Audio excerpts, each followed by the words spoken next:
Welcome to AJ fantasy.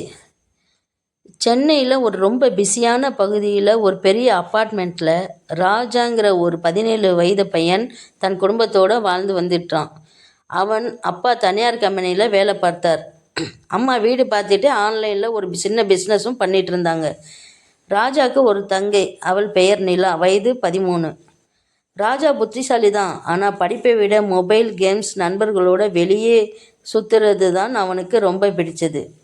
இது city life இப்படித்தான் இருக்கும்னு அவன் தன்னாலேயே சமாதானப்படுத்திக்கிட்டான். அப்பா அம்மா சொல்கிறத அவன் பெருசாக எடுத்துக்க மாட்டான். ஒரு நாள் காலை அவன் அப்பா அவனை பக்கத்தில் கூப்பிட்டு, ராஜா, இப்போ நீ பெரியவன், உன் ஃப்யூச்சர் உன் கையில் தான் இருக்குன்னு அமைதியாக சொன்னார். ராஜா சிரிச்சிட்டே, அப்பா, டைம் வந்தால் எல்லாம் பார்த்துக்கலாம்னு சொல்லிட்டு மொபைலை எடுத்தான்.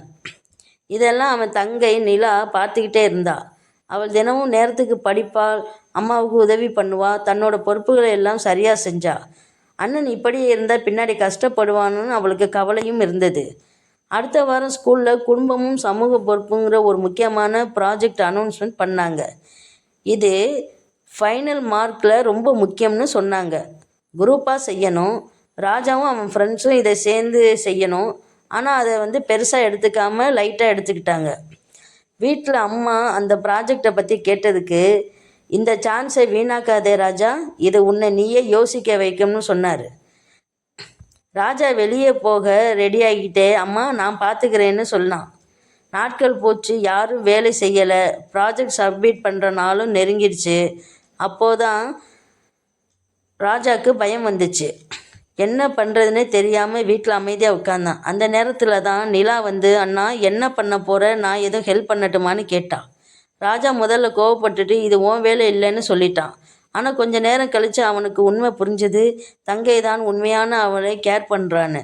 அப்புறம் 2 பேரும் சேர்ந்து ப்ராஜெக்ட் பண்ண ஆரம்பித்தாங்க. இரவு அப்பா வீட்டுக்கு வந்தப்போ மகனும் மகளும் சேர்ந்து வேலை பண்ணுறதை பார்த்துட்டு அவர் கண்கள் கலங்கிடுச்சு. இதுதான் நான் உன்னிடம் எதிர்பார்த்தேன் ராஜான்னு சொன்னார். ப்ராஜெக்ட் சப்மிட் பண்ணுற நாளும் வந்துருச்சு. ராஜா ஸ்டேஜில் நின்று பேசும்போது அவன் வாழ்க்கையை பற்றி தான் பேசுகிற மாதிரி ஃபீல் ஆனது. சிட்டி லைஃப்பில் ஓடிக்கிட்டே இருக்கும்போது குடும்பத்தை மறந்தால் நாம் எதையும் அடைய முடியாதுன்னு சொன்னான். டீச்சர் ரொம்ப ஹாப்பி ஆனாங்க. அவன் குரூப்புக்கு ஃபஸ்ட்டு ப்ரைஸும் கிடைச்சிது. ஆனால் அதை விட பெரிய ப்ரைஸ் ராஜாவுக்கு கிடைச்சது, அவனோட மைண்ட் செட் சேஞ்ச்.